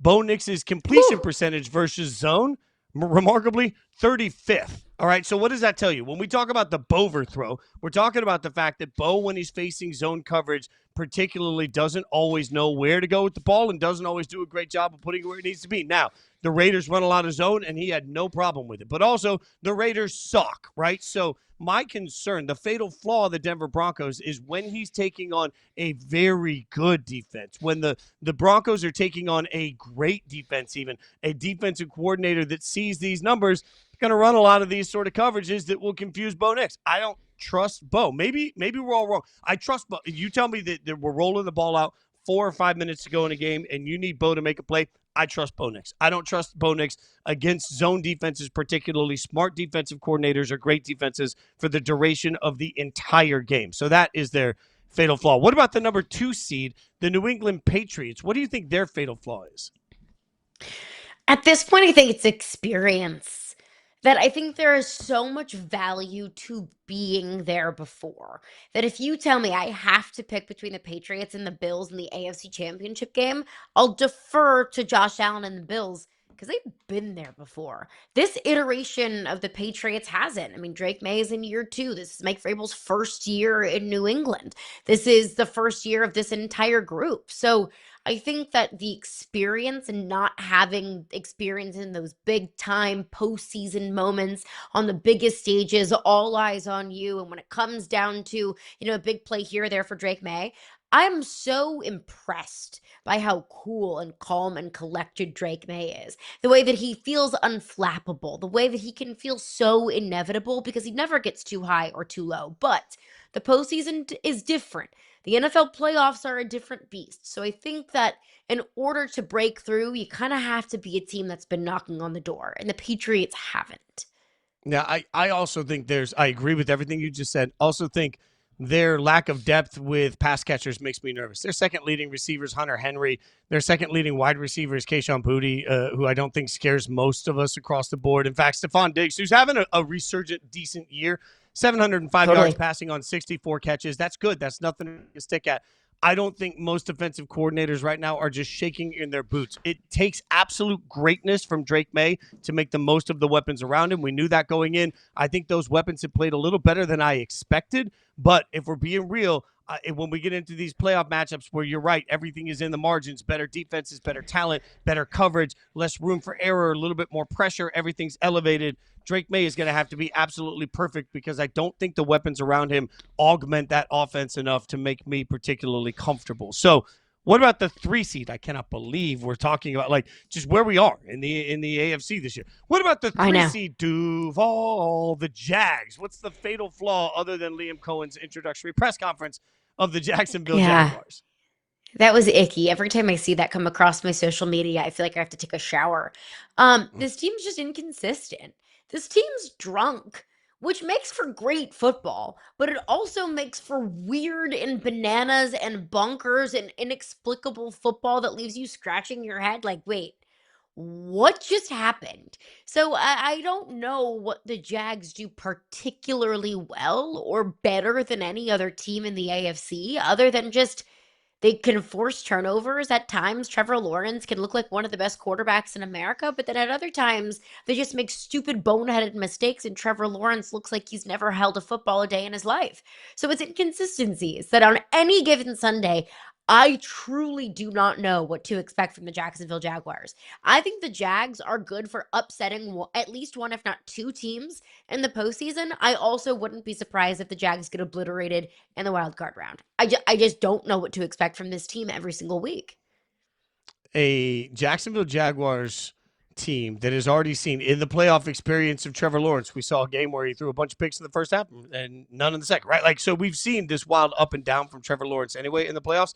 Look at his completion percentage over the course of the last 5 games, which by the way, included games against Tennessee and Arizona, not defenses I think everybody's sitting at home shaking in fear for. 56.5, 63, 60, 59, 56. we are talking about an inaccurate passer in the modern NFL standings, right? Like, we are talking about a quarterback that particularly isn't playing well. And when they get after him, they get after him hard. In the last 5 games, he's suffered 11 sacks. And what's crazy about that is 2 games, he was completely clean. So if he's clean, he can do okay. If he's not clean, it gets really bad really fast. Go back to that Houston game where everything melted down. In a Houston game where they needed production from their quarterback, he was 13 to 23. Again, 56.5% completion percentage, touchdown, a pick, and sacked 5 times.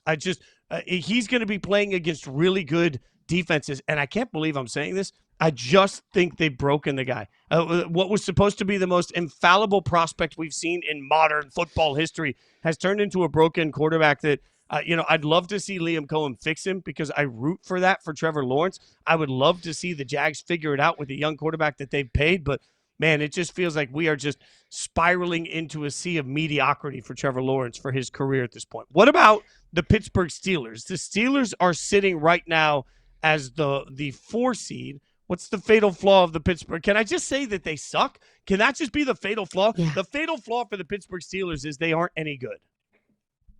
The fatal flaw for the Pittsburgh Steelers is E. All of the above. Everything. Their fatal flaw is their quarterback. Their fatal flaw is their pass catchers. Their fatal flaw is their run game. Their fatal flaw is their defense. Their fatal flaw is the secondary. Am I missing something? Like, their fatal flaw is they're just not very good. Period. I don't trust this Steelers team. I don't enjoy watching this Steelers team play football on any given Sunday. This Steelers team is so lackluster and frankly boring to me. There's a very high likelihood that the Steelers are still going to win this division though and find themselves in the playoffs. Whoever they play on the road in the wild card round, or I guess wouldn't be on the road, they're winning the division. Whoever they play in the wild card round, I would take to beat the Steelers because I do not think they're a very good football team. There's a reason why Steelers fans are calling for Mike Tomlin's head. There's a reason why Joey Molinaro came on our show last week and was very impassioned about wanting a new era in Pittsburgh, even if that means swimming through the sea of suck for the next 5 years. Pittsburgh Steelers fans are over it. They don't believe in this team, and neither do I, frankly. Well, and this team has to go to Detroit to take on the Lions. Then they get the Ravens again, and I know they just beat the Ravens. So if you're a Steelers fan, you say, hey, we just beat them. That's very true. They also, this week, will take on a very hot Dolphins team, right? So I don't know what to make of the Steelers right now. I certainly continually said I thought this would be their first year with the losing record. I thought they would finish 8-9. As they sit right now, they're 7-6. So I'd have to have them lose 3 of the 4 games remaining in order to hit my preseason prediction. I think they'll obviously be favored against the Browns, but man, that Week 18 matchup against the Ravens looks really precarious. And I guess at some point, this is what's hard for the Steelers. I agree with you. I don't think the Steelers are particularly good. But the Steelers do have a win over the Ravens now, and they do have a win a few weeks ago over the Bengals that are just keeping – they have a win over the Colts. They are just keeping themselves alive enough. For every person, including myself, that predicted the downfall of the Pittsburgh Steelers, they have won enough games to at least still be in this conversation, which – in and of itself is surprising. I don't think it's sustainable, but also I didn't think they beat the Ravens last week, Caroline. So, I have to admit at some point that either we have to recalibrate on the Steelers or, boy, is this just a bad team getting lucky, and I don't know what it is. Well, even if they're winning games, and look, they beat the Colts, and that's great. Okay. You beat the Bengals. That's a bad version of the Bengals team. You beat the Ravens. That's a bad version of the Ravens team. Honestly, Fitz, maybe their fatal flaw is they're winning too much. Because their fatal flaw right now is, or what I view as maybe long-term, not just for this team, but the fatal flaw of the Pittsburgh Steelers organization in the short-term future is, I don't know their path to finding their franchise quarterback. Because consistently they are drafting between 17, 18, 19, 20 at the very best, or very worst, however you want to look at it. That the Steelers don't have a clear and direct path to what their future is going to look like. They have needs across that entire roster. They need to upgrade their pass catchers. They need to upgrade the offensive line. They need to upgrade and get younger defensively. They need a quarterback, but they don't have the picks or the draft equity to get there. So maybe that's the fatal flaw, truly. And I understand that No coach or no team in America should apologize for winning football games and making the postseason. I get that. I hear Mike Tomlin loud and clear when he says that, but maybe the fatal flaw is they're winning too much, and that makes the future really kind of mucky and muddy to figure out. That might be, in our time working together, as you said it, that might be the best take I've ever heard from you, because I think you're right. I think the fatal flaw is that they are winning games when they're not good enough to sustain this, and it's not going to help them be better next year. It's wild when you put it that way, but I think you're 1,000% right. Let's get one more in here, because I don't think we can truly talk about the contenders in the AFC, even though we've looked at all the division leaders, without talking about the Buffalo Bills, especially coming off of the win they just had over the Bengals. So what's the fatal flaw of the Bills to you? Their defense. The defense puts far too much on Josh Allen, and really, I'll go the defense and inconsistent pieces around Josh Allen. I think it's the Josh Allen and James Cook show. That when James Cook is cooking, pun intended, and Josh Allen is doing Josh Allen things, and he can pop off for 2 passing touchdowns, 2 rushing touchdowns. This Bills team is incredibly difficult to beat because you can't stop those two. But the Bills defense is Swiss cheese, and you can't expect Josh Allen to be Superman every single night, especially in the postseason when you're going to be going up against some of the best defenses in the National Football League. So it's the defense not being able to not even just match what Josh Allen provides for that offense, but it's the defense consistently letting the offense down.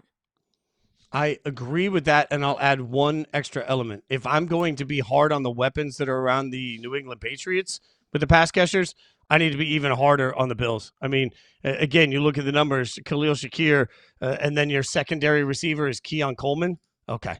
And the problem here, their other fatal flaw is going to be the James Cook, who has to be the Batman to Josh Allen's Robin to Josh Allen's Batman, I should say. James Cook has to be that Robin. And lately he's fumbling the football. He seems to have a bit of an issue. He didn't play as well last week as any of us expected to. The fumbles make me really nervous when we get in to playoff football. Like, I found myself a week ago talking about, especially on our show Fantasy Football Live, which you can check out every Sunday morning. I talked a lot about why it was an awakening and a wrecking ball ready to explode that James Cook had gone 2 straight weeks with over 100 yards rushing. And then against Cincinnati, his carries were down, his yardage was down, his yards per carry was fine, and he had a couple of fumbles, right? So if you are going to be a dynamic duo of Batman and Robin, and they need that duo if they're actually going to get into the Super Bowl this year, then, man, you need that Robin to step up. And right now it feels like they're getting the, wish.com version of Robin, even though James Cook has put up a bunch of yards this year, which I think makes him a viable secondary weapon for this offense. Whatever is happening with the fumbles makes me have a lot of trust issues. So I think that's probably the fatal flaw. All right, let me ask you this. Now that we've gone through all the fatal flaws, knowing the fatal flaws, which of these teams do you trust the most? The Bills. And I know it's a very quick answer for an AFC where I don't really trust any of these teams, but someone's got to win 4 straight games. Like, someone's got to represent the AFC. And if you're going to show me a Denver Broncos team with an inconsistent and untrustworthy quarterback in Bo Nix, if you're going to show me a Patriots team that I think is really good, but I just don't think has enough postseason experience to get there. If you're going to show me a Texans team that also has an inconsistent quarterback, a nasty defense, but an inconsistent quarterback, I'll defer to the guy that's been reliable all season long. I'll defer to the guy that can be Superman on any given day. I'll defer to the team that's been knocking on the door of getting to the Super Bowl over the last, 4 to 5 years. So I'll take the Bills.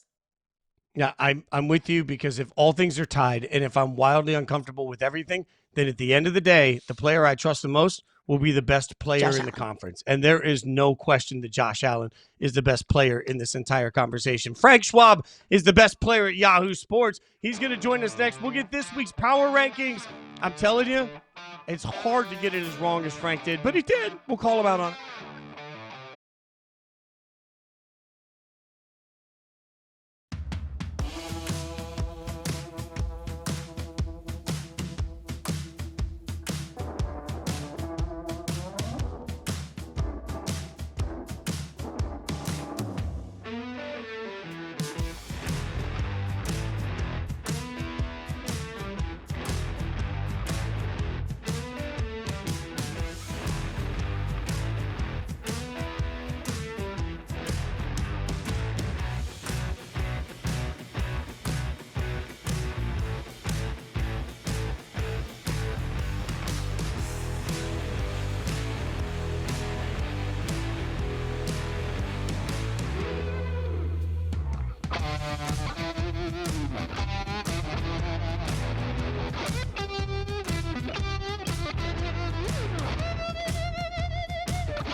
What time is it? It's Power Rankings time with the Schwab. I just made that nickname up. Frank Schwab joining us right now. Every single week he does his Power Rankings on Yahoo Sports. Every single week he joins us, and then he just takes the punching bag blow after blow as Caroline Fenton and I represent the voice of social media and remind him how terrible a job he's done. An unenviable job this week. But Frank, let's get right to it. We're going to reveal these top to bottom as we always do in groups of 4. So let's take a look at the top of the list where you have the Rams, the Seahawks, the Broncos, and the Patriots. I would love to absolutely destroy you on this list. I think we all kind of agree with this. My only question for you is, how close did the Packers make it with their win? Pretty close, but we got the Packers are one of those teams where I try to take the whole body of work into account. I mean, 2 weeks ago, we were trying to fire Matt LaFleur, right? We remember that ugly game they had against the Eagles on Monday night. They have lost to the Panthers. They have lost to the Browns. They barely beat the Giants, barely beat the Cardinals. So I'm not saying they haven't turned a corner. They're not getting better, because they are. I mean, wins against the Lions and Bears in back-to-back weeks surely got them on the right path. But also, what if Keyshawn Nixon doesn't be aware that Cole Kmet is running in the end zone and Caleb hits him for a game-tying touchdown? It's the Packers are living on the edge just about every week. They're not just beating the heck out of teams. The Patriots have been sometimes. The Broncos never do. But it was close. But at the same time, I had a tough time downgrading the Broncos or downgrading the Patriots. I think the Packers are where they need to be for now. So let's look into the next group of teams where the Packers are at 5 at 9-3-1. The Bears in at 6. The Houston Texans skyrocketing up to the 7th spot. Buffalo Bills at 8. Finally, the Houston Texans are where they belong, squarely in the top 10. Why this week, Frank? Why are the Houston Texans now the 7th ranked team in your power rankings? It was a bit of a jump up, but watching them go on the road to Arrowhead Stadium and hold Patrick Mahomes to a passer rating of 19. 19. If you spike the ball into the ground every play, your passer rating is 37. It was amazing. Still higher than Jalen Hurts' last night. And you know what? My good buddy Fitz, I heard him, before the break, talking about how he trusts Josh Allen so much in the AFC. Well, I saw the Texas defense play Josh Allen 3 weeks ago. It was not pretty on the Bills side of it. This Texans team now has won 5 in a row. And these are quality wins they're stacking up. They beat the Jaguars, who are in the playoffs. They beat the Bills, who are right now the AFC favorites at BetMGM, which is crazy to me. Beat the Colts when they were still healthy and a viable team. And then they went at the Chiefs. That's 4 of the last 5 games. Those are quality wins. And they just pass the eye test. You watch this team every week defensively, and you're like, this is the they're giving off such 2015 Broncos vibes to me, where the offense is just broken. The offense is not very good. I get that. And it's hard to get to a Super Bowl with an offense that bad, but the defense is just so good it doesn't matter. They are shutting everybody's water off. It is very impressive what the Texans are doing. And the whole who do we trust in the AFC? Everybody's got flaws. So if you say the Texans offense isn't good enough to make a Super Bowl, most years I'd agree. In this year, I'm like, well, give me any team in the AFC and I'll tell you what the flaw is. For the Bills, it's everything other than number 17. It's, for the Broncos, it's their offense. For the Patriots, it's kind of everything. The Patriots metrics are very, very low for an 11-2 team. So in this really, really flawed AFC, why not the Texans? Why not just pick the one reliable unit in the NFL, which is their defense? I heard someone describe the Texans defense as a bunch of gremlins running around, and it's so true. It is. They punish you. They beat the heck out of you. Oh, it is. D'Amico Ryans, hats off. They have really put together a great defense out there. You got Petrie running around, almost decapitating dudes, and Will Anderson and Hunter off the edge. Nobody can block them. And it's just week after week, I watch that defense, and I'm like, they're the one team that stands out right now as the one that's peaking at the right time.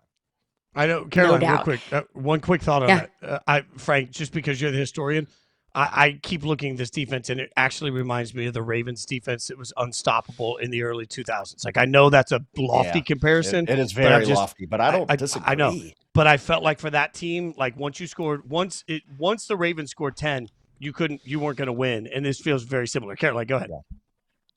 Yeah, I want to look at that Bears team. They stay pat at 6, even in a loss. And I Yeah. think that's the right move, Frank. As much as we give you a whole bunch of crap in your rankings, and trust me, we will give you plenty of crap, I think that's the right move. They were so competitive in that game. They were so physical in that game. Did you consider dropping the Bears after that loss to Green Bay? And what do you feel like you learned about the Bears against Green Bay? Yeah, and honestly, I didn't really consider it. I mean, somebody else would have had to have earned it. I mean, moving the Texans all the way to 6 would have been very aggressive.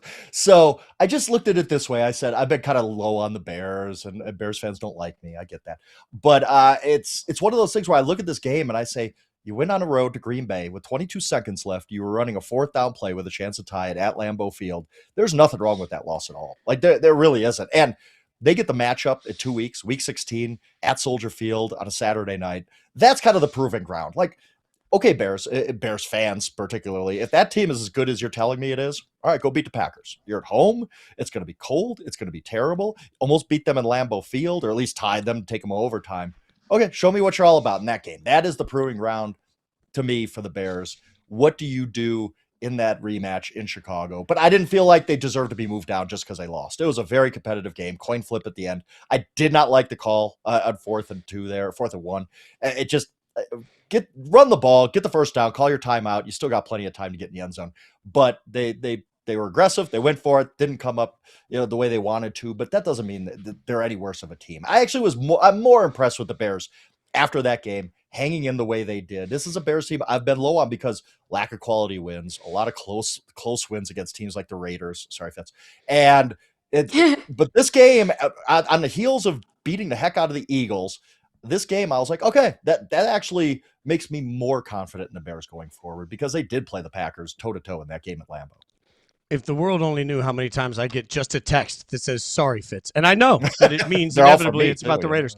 All right, let's go to the next grouping that we have here because I got a question for you about who you've beaten and how it matters. The San Francisco 49ers sit at 9. Now the Chargers move up 3 for you after their big win. The Lions stay put.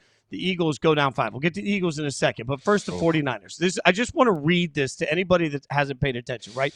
Since over the course of the last couple of months, the 49ers have losses to the Texans, a good team, the Rams, a good team, all right? Yep. In that same span, their wins that have gotten them right to where they are against the Falcons, suck, the Giants, suck, the Cardinals, suck, the Panthers, okay, and the Browns. What am I supposed to make of a 49ers team that honestly is just beating up on mostly bad teams and losing to good teams?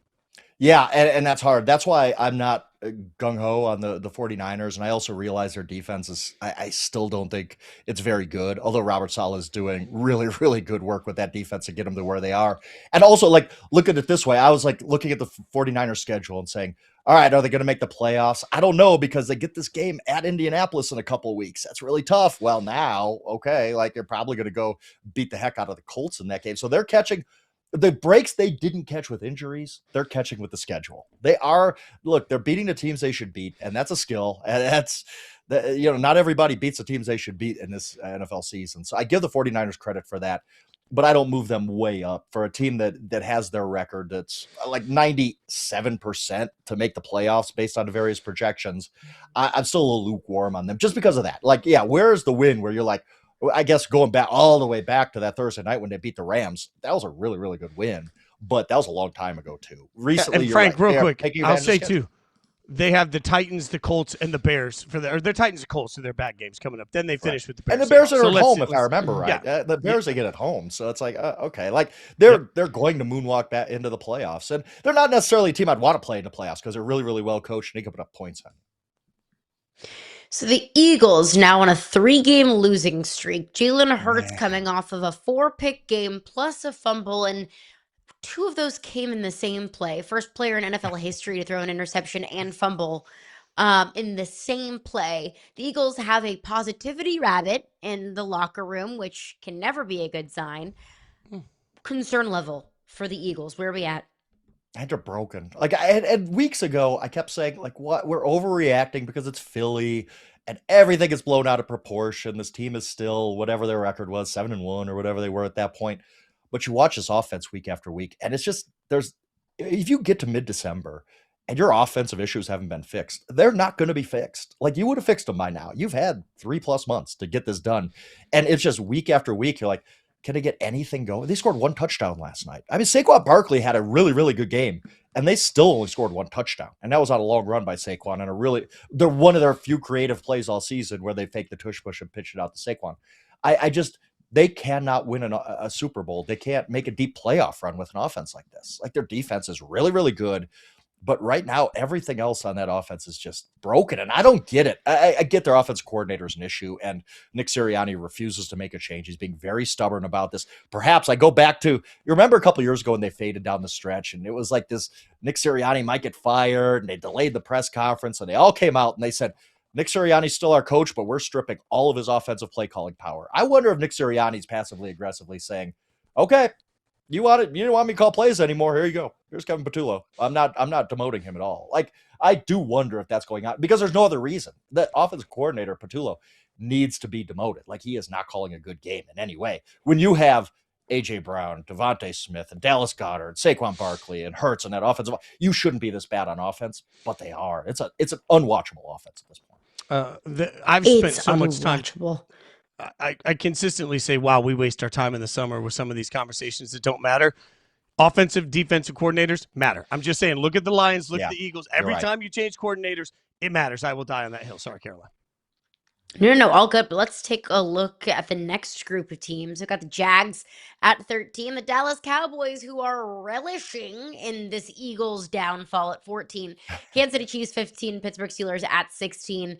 The Chiefs coming off of a loss against the Texans. And Frank, I told Fitz last Friday, I'm going to hold myself and you accountable. If the Chiefs lose to the Texans, I will officially pronounce them dead. In your opinion, You sure? are the Chiefs dead? They're on life support. I think there's still a pulse. It's not good. But if you look, okay, they have 2 winnable games coming up. I think one's against the Titans. 2 games they should easily win, right? They play the Broncos at home. They play the Chargers at home. Not easy games, not games that this Chiefs team necessarily wins, but all of a sudden the Colts situation, which we're going to get to, all of a sudden kind of opens things up a little bit in the AFC for that 7th seed. Now, the Chargers winning last night was a big problem for the Chiefs. I get that. Like, they need the Chargers to kind of fall apart a little bit, but the Chargers have some tough games coming up too. One against one against the Texans, I believe. So I can't shut the lights out yet on the Chiefs. There's not a lot of hope, but I will say this. If the Chiefs somehow get that 7th seed, who would be our Super Bowl pick? It'd be the Chiefs, right? Like, we'd pick them to win the AFC. I know they're 6 and 7, but I've talked about this. We talked about this last week. Metrically, if you look at the analytics, this Chiefs team and last year's Chiefs team are the same team. The only difference is the Chiefs cannot win a close game this year. That's unlucky. Last year was really, really lucky. This year's unlucky, but this is not a bad football team. They're just not. Everybody's like, oh, the dynasty's over. They need to rebuild. Like, what? But no, they're just fine. And if they could somehow, some way just sneak into the playoffs, I'd pick them to win the AFC. I would. Okay. As crazy as that sounds, I seriously would. But in this grouping of teams, Frank, we have buried the lead, all right? Because it's our job to be the voice of the people here. Booval is the new name for you. Booval. How in the hell have you moved the Jags down a spot after they win? This is a team that's won 4 straight. They've won 5 of 6. Their one loss was a meltdown to the Texans that never should have happened in a game where, as we just talked about, the Texans' defense is absolutely unflappable. And the Jags put up 29 against that defense.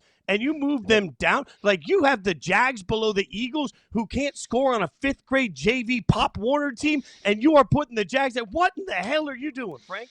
Yes, and look, eye test. I hate when college basketball people do like the eye test for the tournaments, but I'm going to do it now. If you've watched the Texans recently and you've watched the Jaguars recently, you're like, wow, this Texans team is nasty. And you watch the Jaguars, you're like, how are they winning? How are they doing this? I don't get it. Like, I go back to August. I picked the Jaguars to win this division. I want to be right about that. Just like I picked the Broncos to win the AFC West. I want to be right about these things. But I watch the Jaguars and I watch the Texans every week. And I'm like, these 2 teams aren't the same. Like, the Jaguars are getting by, and maybe they could win enough games to get into the AFC South championship. But I just don't think they're a very good team. I don't. And again, I was all about them before the season. I thought Travis Hunter, Trevor Lawrence with Liam Cohen and all this stuff. they're just kind of a lukewarm team for me. I don't see them winning a game in the playoffs. Let's put it that way. I whoever goes into Jacksonville, I'll probably be picking the other team. And I don't want to just dump on them, but I just don't see it from them. They're just they're not special really in any way. I just liked Booval. I just wanted to make sure that I got Booval. And that was That's not bad. Thank you very much. Let's go to 17 through 20 here. You've got the Tampa Bay Buccaneers at 17, and there's some other teams on this list. I just want to take a pause here because I think we said earlier in the show that there was a time this year, where the Buccaneers might have been one on the Power rankings. What say we, man, Frank? That's right. Frank, That's right. what do you want to say? They, Anything you want to say to the world? the one thing about the Buccaneers, if you look at what they've done this season, they didn't have a bad loss. Every single loss they had this season was to a team with a winning record. And some very, very good teams. And then Sunday happened. You cannot lose to the Saints at home. Like, if I'm going to take you seriously, you cannot lose to the Saints at home. They're probably still going to win this division. If you look at the schedule, all they really need to do is split against the Panthers, and they're fine. But oh my goodness, you can't. Baker Mayfield is really falling off. Like, if you look at the past few games, it's not there anymore. And it's not like they're getting healthier and Baker Mayfield's getting worse. And Baker Mayfield's playing with a lot of injuries, and that's obviously affecting him. But Tampa Bay has gone from a team where I'm like, maybe they're a little underrated because they just haven't been able to beat the good teams when they were injured. No, you lose to the Saints. I can't trust you anymore. I said on Friday, I was like, I think the Saints are such a bad football team that I don't even have the capability to win a game against a team that's solid or average or good. I was proven wrong. They've beat the top Sunday. teams in that division on the road now. They beat the Panthers. They beat the Buccaneers. Like, what do we make of that? Like, that's God, boy, the NFC South is just bad. It's just bad. It's bad. And the AFC North isn't great either. Neither are the Baltimore Ravens. Our producer Hutton Jackson is a diehard Baltimore Ravens fan and has talked a lot about potentially moving on from Jon Harbaugh. What do you think is the likelihood that the Ravens do part ways with their head coach? I think whoever loses the AFC North, it's kind of loser leaves town. Fitz, that was for you right there. It's the old wrestling loser leaves town match. In that we kept talking for weeks about how Mike Tomlin, this disappointing season, he's had a lot of success, which might just need a change. We were talking about the wrong coach. I think Jon Harbaugh might be that guy.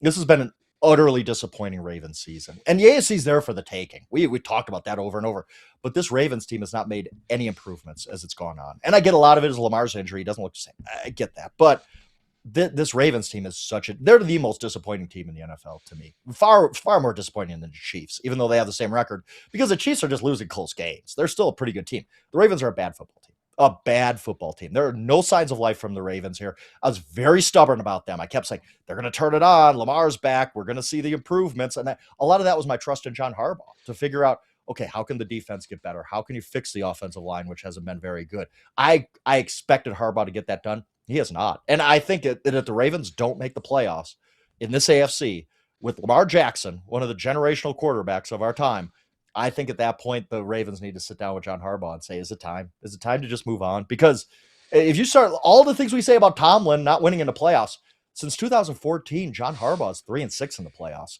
The Ravens have not won multiple playoff games in a season since 2012. Like, this is all of a sudden, all the things we said about Tomlin absolutely apply to Harbaugh. At what point does it stop being a Lamar problem and it starts being a Jon Harbaugh problem? Yeah, because we like to talk a whole lot about Lamar. And Jon hasn't gotten it. He hasn't gotten it done. And this season, they're a bad football team. I am so disappointed. I grounded the Ravens. I'm so disappointed in you. Go to your room. Like that. Yeah, we have 21. We got 21 through 24 up here. Bengals, Colts, Vikings, Falcons. Colts fall 12. They're done, right? Yeah, I don't think they can win another game. I really don't. Like, Phillip Rivers, what are we doing? Like, I love Phillip Rivers, watching him throughout his career. He is 44 years old, and he has not played in 5 years. I've talked over and over and over about the history of 40-plus-year-old quarterbacks. There's one guy who's had any success. That's Tom Brady. Like, Tom Brady's a freak. Like, he is a longevity freak. Like LeBron, like Nolan Ryan, all those guys. I don't think Phillip Rivers is going to come in cold after 5 years, just being a parent of his 14 kids, and do anything for the Colts in midseason here. Like, this is crazy to me. Like, it's fun. It's cool. They got nothing to lose, I guess, because Riley Leonard's their other option. He's hobbling around. But yes, the Colts, it's just a sad end. I don't have any glee with this with the Colts. It is a very sad story for them. I wondered if I should even rank them lower. I just don't think they can win another game. And hats off to Shane Steichen if they do. All right, let's look at the next group of teams. Commanders, Browns, Saints, Jets. The Browns won a game, or excuse me, lost to the Titans. The Browns lost to the Titans, But it and felt moved like up a one win, spot. didn't it? It felt like a win, didn't it? It was like one of those like Shador balls out, and you're like, oh, do the Browns have something here? Did they? The rest of the league, sorry, Fitz, should have been drafting Shador Sanders before 144 overall or whatever it was, right? Like, there's so many teams you look back on and you're like, oh yeah, you should have really taken a shot on Shador Sanders in the 5th round, shouldn't you have? Like, that would have made some sense. Steelers a bunch of times, Raiders a bunch of times. Like, there's so many teams I could list that why not? It's a 5th round pick, and the Browns did it, and now that guy looks pretty good. Like, I don't know where it's going, but right now as we sit here, Shador Sanders coming off a really good game. He's improving. It's impressive. Yes, they moved up more because other teams moved down. Like the Jets had to move down. Like I think that was the team. Like I had to move the Jets down and just artificially the Browns move up. But you look at this and you're like, the Browns fans should have left that stadium feeling like, yeah, we just lost to the Titans, but hey, that was a pretty good day for us. We saw Shador Sanders throw for 364. Like we know the defense is going to be good going forward. And we lost, so our draft position's still pretty good. So yeah, I think it was a win of a day for the Cleveland Browns on Sunday. I've always been consistent with you, Frank. You know, I like a lot of body of work before I freak out at the quarterback position. So I would just remind everybody that just like I've been with every other quarterback, his 2 good games so far were against the Raiders and the Titans. Speaking of which, I guess there's 4 more. I don't think we have time to get to these. I don't know how this happened. Like suddenly we're out. Frank, great job by you, buddy. I can't see the screen, see who's at the very bottom. What? Who's at 32? That's all the Who teams. is at 32? Right? So 32 would be last. There we go. Like, my look, goodness. okay, Has to be, right? Like, I will say this about at least the Titans are like battling. Like, I watch the Titans every week, and they're not good by any means. So let's not get that wrong. But in their last 5 games, I think 4 of them have been like, oh, they're feisty. Like, they got blown out once because they're the Titans, and they're not very good. The Raiders just get the heck beat out of them every single week now. Like, this is just it. Like, this is who the Raiders are. Like, you look back, they won week 1 against the Patriots, which is the weirdest outcome in a week 1 game I've seen in many, many years. And since then, they are 1-11 with a home win against the Titans, and that's it. Like, this is just, I almost keep expecting every Monday to have a text on my phone when I wake up saying Pete Carroll has been relieved of his duties. That's how bad it is. Like, it's just, I'm sorry, Fitz, there's no hope other than the draft. Like, yeah, Mendoza, he might be coming, he might save you. But right now, like, what about that? Like, Ashton Shenty, like, he's a ghost. And I don't know if that's all him, but he's certainly not overcoming it either. Like, everything about the Raiders is bad right now.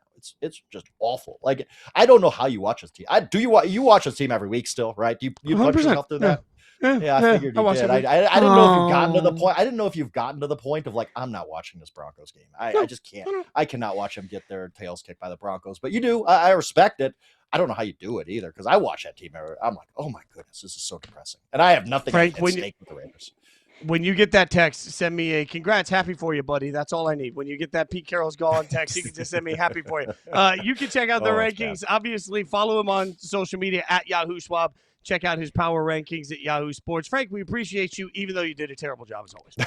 Appreciate you guys. It's great work. Thanks, Let's Frank. see if we can recap some of this. Or at the top of the list, we all know that the number 1 team didn't change, so not a lot there. At the top of the list, the Rams won. I can't see who's 32. It doesn't pop to me. The Texans, the highest riser, and it's the Raiders. And the Colts, the biggest faller. I don't think there's a lot of surprises there. Really tough, though. It's just a reminder, Carolina, of how disappointing the season has become now for a Colts team that I think the entire fan base felt so much joy just a month ago. I hate it so much for Colts fans because Colts fans, I think, have felt so stuck in the middle for so long. They've always been good enough to not pick, in the top 5 in the draft, but also not good enough to make any sort of run in the postseason or even win the division. It's been a minute since they won the division, so I hate that this feels like the next gut punch for this Colts team. But just look at the risers and fallers. That just shows how crazy this AFC South has been. A division that we both said would be one of the worst ones in football. It's turned out to be a really exciting race. Yeah, and still the Jags fan base is sitting here saying, give us credit. Look, Jags fans, you got plenty of time to prove it. The season is still in front of you. So if you want that love, go earn that love. You'll get that love, especially from Frank. we'll have plenty of time over the course of the week to figure out what it means for the top, trying to figure out exactly how dominant the Rams and the Seahawks can be. But I think Frank did a pretty good job overall. I agree. I think so too. I think the Ravens, they dropped, they should have dropped. The Chiefs dropped, they should have dropped. The Colts, I hate that, but that's the reality. They should have dropped. And I'm glad that we all, as a show, as a company, as a team, are embracing the Houston Texans and what they've proven. Embrace us tomorrow morning, 9 a.m. We'll be right back here. She's Caroline Fenton. I'm Jason Fitz. Thanks for watching Yahoo Sports Daily.